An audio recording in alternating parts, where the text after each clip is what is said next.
Apalagi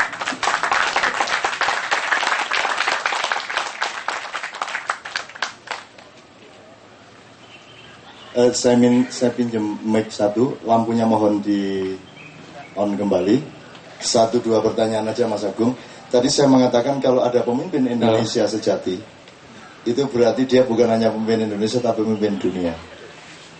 Ini tadi merupakan bukti dari masa silam, clue ya, merupakan indikator-indikator dari masa silam, supaya kita tahu bahwa Anda ini bukan bangsa yang remeh sesungguhnya. Cuman Anda sudah berhasil diremehkan dan betul-betul akhirnya agak menjadi remeh. Gitu loh. Jadi sama Malaysia aja nggak bisa bersikap. Gitu loh. Tapi tidak ada masalah karena ada genduri cinta. Karena ada Ma'iyah, ada kelompok-kelompok yang menyadari betapa kita ini bukan mau sok hebat, bukan. Tetapi kita menemukan. Mas Agung, sedikit aja. Hubungan antara manusia yang tadi menguasai 2/3 dunia itu, kan saya tanya, situs-situs yang menunjukkan itu di luar yang ini ada di mana aja, Mas? Di Afrika di mana, di Eropa di mana, dan seterusnya. Oh, kalau untuk sementara untuk data yang di luar mungkin kurang jelas ya Pak, tapi paling tidak ada beberapa nama yang bisa kita curigai, seperti Tanjung Harapan di daerah Afrika Selatan, itu jelas itu bahasa kita, bukan bahasa dari negara lain. Kemudian ada negara namanya Somalia. Soma itu dalam bahasa Sanskerta artinya hari Senin, Lia itu lain, jadi hari Seninnya berbeda. Ada negara Kenya di daerah artinya perempuan yang belum menikah di daerah Afrika. Terus ada daerah namanya Pantai Gading. Terus ada daerah namanya Aman. Ada daerah namanya, ya yang jelas kalau kita perhatikan kemungkinan Afrika itu hampir seluruhnya Pak. Tapi kalau di daerah Amerika Latin sendiri, kita juga harus mencurigai adanya nama ibu kota di daerah Peru, namanya Lima. Itu jelas pasti ada sesuatunya karena namanya mirip sekali, dan dalam bahasa sana Lima juga artinya angka 5. Kalau ada yang bisa bahasa Perancis, Mas, di antara Anda,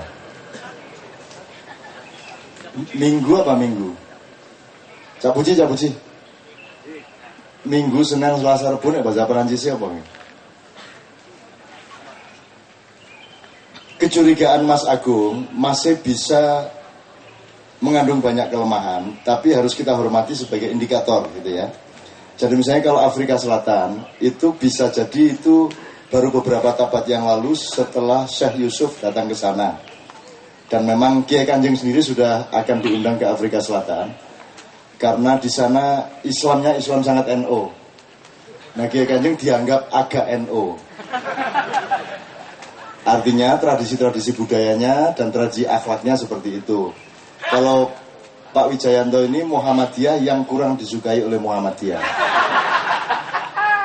Itu. Oke, Mas Agung, kalau ada Cak Puji tolong, karena agak aneh. Nama hari di Perancis itu agak aneh, itu semua bunyi Jawa, itu semua bunyi Sanskerta, bunyi timur sekali. Bahkan bahasa di Finlandia ketika kami datang ke sana, itu sangat banyak orang yang pakai nama Jawa. Sarminto gitu. Pianis nomor 1 Finland itu Sarminto namanya. Kok piye to?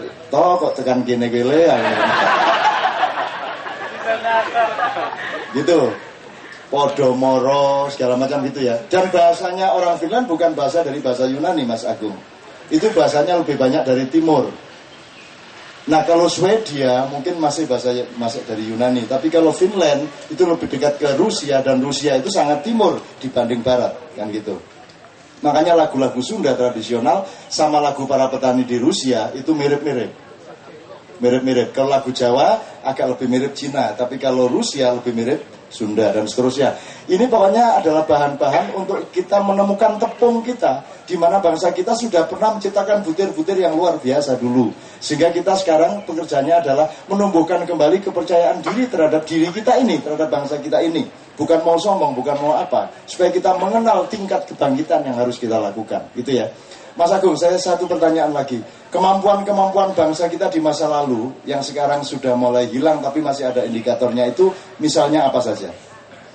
banyak sekali ya, Kak Nur. Ya tolong berdiri Mas supaya jangan kepada saya, kepada hadirin ya. Mungkin saya tambahkan lagi untuk beberapa nama kota ya, yang tadi seperti ada nama Astana itu ternyata menjadi nama lapangan terbang di Rusia. Terus ada desa namanya Selobimo itu justru di Rusia juga. Selobimo ya? Iya, Selobimo, bukan Selabima, tapi Selobimo. Ya. Itu bisa ditarik di Google Earth. Dengan menggunakan metode Google Earth, nanti bahasa kita bisa kita cari ada di beberapa negara. Dan Rusia itu hampir 300 nama di Rusia, terus kemudian di Polandia itu sekitar 250 nama dan seterusnya. Kalau kemampuan ya, yang dimiliki oleh leluhur kita di masa lalu yang saat ini mungkin masih bisa kita lihat di masa sekarang yang di negara lain jarang terjadi itu seperti yang paling gampang untuk di lapangan golf itu biasanya ada pawang hujan. Terus kemudian bisa diperhatikan. Boleh dijelaskan pawang hujan itu kalau penjelasannya Mas Agung bagaimana itu? Jadi yang diremehkan oleh orang modern, tapi kalau mereka punya kepentingan ya nyewa juga kan gitu. Kalau pas seminar mereka menghina kan gitu kan. Kalau yang saya ketahui ya, karena ini Mas Agung kok jangan pelit-pelit. Dikit noy apa-apa. Oke, yang saya ketahui karena alam ini kalau menurut tradisi leluhur di tanah Jawa ini semuanya ada yang mengatur. Sehingga ketika kita mengerti dengan siapa yang mengatur tersebut, kita bisa mengadakan negosiasi. Jadi seperti angin, badai, hujan, banjir dan sebagainya itu harusnya bisa dinegosiasi. Tapi masalahnya kan kita bisa melihat apa tidak dengan yang akan kita negosiasi tersebut. Kalau tidak, ya tidak ada gunanya.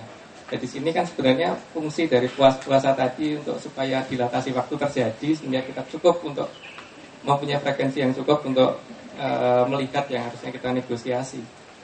Karena pandangan manusia normal itu hanya sekitar 50 Hz dalam hitungan teknis atau 50 gambar per detik. Sehingga kita harus memperbanyak jumlah gambar per detik yang kita terima supaya kita bisa melihat apa yang tidak bisa dilihat oleh orang umum. Dan di Nusantara itu adalah hal yang normal, sehingga di masa lalu terutama. Untuk di masa sekarang karena mungkin adanya perubahan tradisi dan budaya sehingga sistem pemunduran waktu dan pemelaran waktu ini jadi diganti menjadi suatu acara yang hanya sekedar mungkin seremonial atau sepenting ngelakoni. Jadi di sini asal kita mengerti dengan apa yang bisa kita ajak negosiasi ya semuanya bisa jadi mungkin. Gitu Pak San. Ya teman-teman sekalian, ini masih banyak digali tapi kan Anda harus sahur. Jadi Mas Agung kita harapkan bisa ketemu lagi ya pada suatu hari ya. Pada bulan depan karena masih banyak yang bisa kita gali. Tidak sebagai ilmu pasti tapi sebagai pembuka pintu cakrawala agar kita memahami diri kita. Gitu ya. Terutama mengenai kemampuan teknologi internal kita sebagai bangsa. Waktu itu bernama bangsa apa kita juga belum tahu.